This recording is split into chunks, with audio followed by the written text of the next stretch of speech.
Fala aí, empreendedor logístico, tudo bem? Espero que sim. Carlão falando aqui. Recentemente a NTT publicou uma atualização em relação ao MDFE e algumas regulamentações ali que impactam diretamente transportadores e embarcadores que utilizam, claro, esse documento aí no transporte lotação de carga. Mas trazendo esse contexto aqui, meu caro empreendedor logístico, você sabe o que é um MDFE e qual é a aplicabilidade dessa resolução da NTT?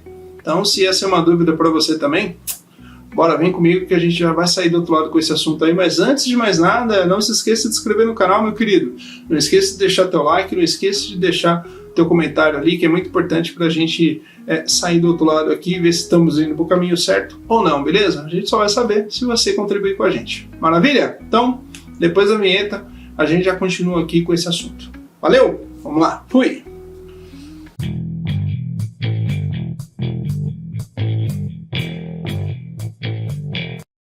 Fala aí, empreendedor logístico, tudo bem? Seja bem-vindo a esse conteúdo aqui. Você está falando com o Carlos, mas pode me chamar de Carlão. Você está no Empreendedores Logísticos. Aqui discutimos e falamos de assuntos relacionados à logística.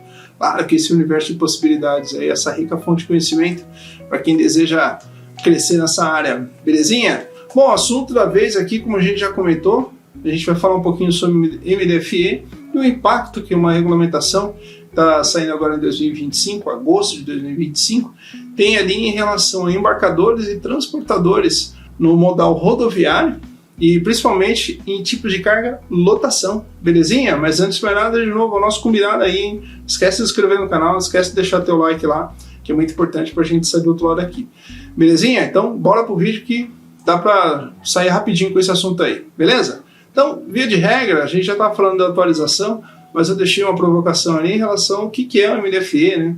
É o famoso Manifesto de Documentos Fiscais, e ele é muito utilizado no transporte rodoviário de carga para fazer literalmente um manifesto de documentos. E ele tem uma série de informações que são necessárias para compor o teu rol de dados ali que são transacionados juntos à NTT, e algumas dessas informações impactam diretamente tanto o transporte, a relação de transporte ali, relação comercial entre TACs, né, os transportadores autônomos de cargas, os transportadores autônomos de carga equiparados, também as ETCs subcontratadas e os contratantes, né, tanto transportadoras aí, grandes transportadoras rodoviárias de carga, como também embarcadores tradicionais de carga, beleza? Então esse documento ele tem uma série de informações, como eu já trouxe aqui, que, por exemplo, são os dados da carga. Então você tem ali as informações dos documentos fiscais, que são o CTE ou NFE.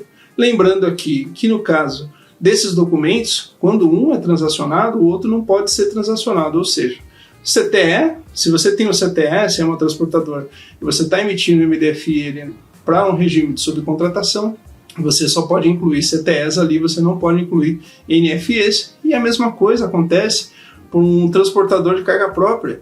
Ele transaciona ali NFEs, normal, né? Só que ele não pode incluir CTS nesse tipo de documento, belezinha? Trazendo um pouco do contexto histórico desse documento, ele surgiu em 2010 através do CONFAS e CNF, né? Então fez uma publicação ali e trouxe esse documento, sendo totalmente obrigatório em 2024. E lembrando que as regulamentações, as leis, eu vou deixar aqui na descrição do vídeo para não ficar muito chato, ficar poluindo aqui com vocês e adiantar mais o assunto.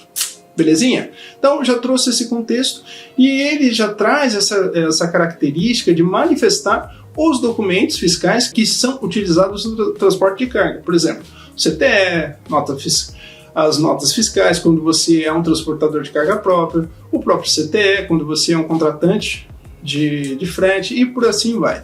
Nesse documento, como a gente já comentou um pouquinho, há uma série de informações ali que são transacionadas junto à NTT, sendo as principais delas o número da averbação de carga, o número da apólice, o CNPJ da empresa que emite a apólice, RNTRC do transportador, dados gerais da carga são transacionados dentro desse documento, como o número do VPO. Lembra o VPO que a gente já teve uma aula? Pois é. E um dos dados ali, o protocolo que é gerado no VPO, é transacionado também no MDFE. Esse rol de documentos, esse rol de informações junto à NTT. E agora essa regulamentação, ela entra direto, impacta direto para quem contrata frete e subcontrata frete também, principalmente subcontrata táxi e táxis equiparados, porque agora algumas informações vindas dessa nova regulamentação, que é a 2025-001, traz alguns parâmetros ali obrigatórios para quem trabalha com transporte de carga lotação, beleza? O famoso FTL, belezinha? O que acontece aqui? Alguns dados são obrigatórios em relação à NCM, que compõe o produto predominante, que é informado lá na NF, né? Ele é transacionado no CTE e essa informação ela tem que ser carregada junto ao MDFE. Também no MDFE é obrigatório informar o tipo de carga, trazer essa informação também do MDFE. Importante destacar que essas informações são necessárias quando você tem a característica de transporte lotação, e principalmente no campo lá de documentos, quantidade de documentos transacionados ali, ele tem que ser um documento, não pode ser mais de um. Se tiver mais de um, descaracteriza isso daqui, mas tem um ponto de observação, né? Pode ter situações que o transportador ele queira mudar ali, trazer uma forma de tentar burlar dessa obrigatoriedade, trazendo mais de um CTE, 2 CTS, 3 CTS. Pode ser que isso não seja uma ação muito positiva, porque se o CTS estiver apontando para o mesmo origem e destino e os tomadores ali, os participantes do embarque seriam os mesmos, pode ocasionar ali que você está trazendo uma situação de tentar burlar a fiscalização em relação ao cumprimento dessa regulamentação. E até trazer no contexto o porquê dessa regulamentação, ela traz a linha da greve dos caminhoneiros. Por quê? Ela olha o piso mínimo de frete, e esse piso mínimo de frete foi uma solicitação, foi uma reivindicação, uma das reivindicações surgidas dentro daquela regra, então dos acordos ali que teve dentro daquela greve, e ela surgiu ali em meados de 2020 como uma tabela referencial de piso mínimo de frete.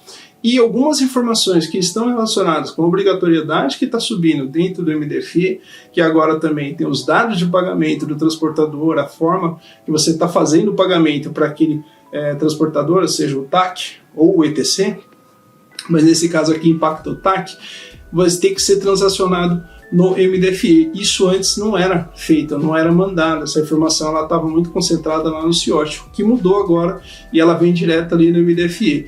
Isso faz com que a NTT tenha acesso a essas informações, mais acesso a esses dados aqui, para poder promover mais fiscalização. E lembrando que a fiscalização aqui ela pode ocorrer em multas de mais de R$10 mil, R$10.500, se eu não me engano, e também a fiscalização ela ocorre de forma eletrônica. Muitas vezes você não precisa parar num ponto fiscal para se fiscalizar, ou passar um guarda, parar num polícia militar ou na Polícia Rodoviária Federal para ser multado. Não, as próprias câmeras que existem na rodovia já podem te multar e trazer essa situação para você. Então, para evitar esse tipo de situação, é necessário que as transportadoras e assim como os embarcadores também se adequem, porque essa regulamentação ela olha diretamente para esse processo da tabela de peso mínimo de frete e faz com que valores que estejam abaixo desse mínimo ali caiam em autuação e tragam essa condição ali para o transportador. E principalmente é interessante que o transportador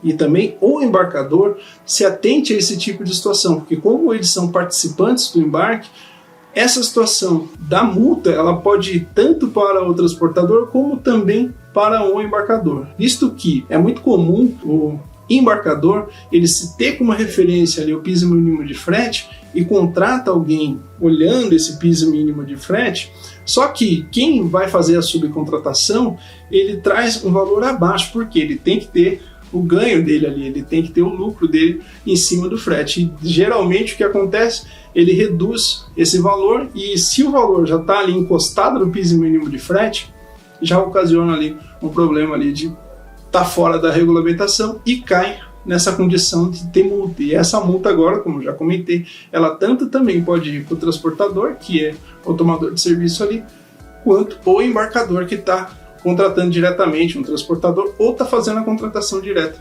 junto com o TAC ali, beleza? Então esses são os contextos em relação às informações quando elas são transacionadas no MDFE. Claro que outros contextos aqui, falando desse modo geral dos impactos, agora a gente tem um contexto geral aqui do MDFE, né? Características gerais, que ele tem toda essa parte de globalizar esses documentos, trazer todos esses documentos manifestados ali dentro, e ele gere também o processo de transporte da carga. Então, ali, além das informações que eu já trouxe, de vale pedágio, CIOT e tudo mais, você também tem que ter algumas informações do itinerário, que é importante você colocar, informações do próprio veículo, motorista. Você tem situações de atualizações de evento que você tem que fazer, eventos que são necessários ali, somente atualizar a informação, e ter eventos que não. Você tem que fazer um encerramento do MDFE para poder seguir ali com um novo embarque, um novo processamento. Então, situações ali bem pertinentes, que até discrimino aqui em outros materiais do nosso projeto aqui do EDL, beleza? Vale a pena destacar como a regulamentação está aumentando, principalmente por conta da exigência que foi feita para cumprimento do piso mínimo de frete, que foi um acordo feito lá na greve dos caminhoneiros, que vem sendo trazido até esse momento.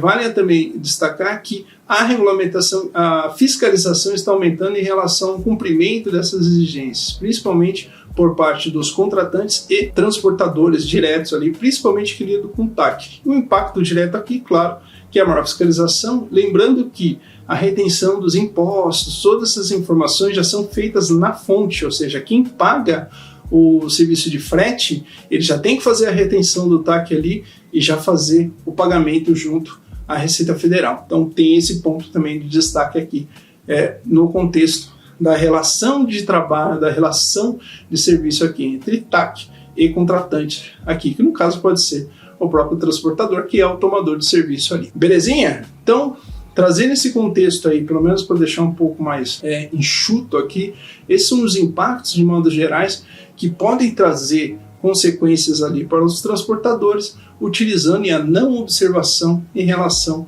ao cumprimento das exigências, principalmente informação de NCM, dados de pagamento, de formas de pagamento também ali para o TAC, o TAC equiparado. Essas informações elas podem impactar diretamente quando a gente está falando do transporte FTL, ou carga lotação, com um documento. Belezinha? Espero que esse vídeo tenha te ajudado um pouco a entender como é que funciona. Lembrando que na descrição do vídeo eu estou colocando aqui algumas leis, né, que traz esse contexto, principalmente a origem do MDFE, a origem da tabela de frete, por que impacta ali os tipos de carga que vão impactar diretamente, porque o piso mínimo olha direto para a tabela de frete, olha ali diretamente para os tipos de carga, né?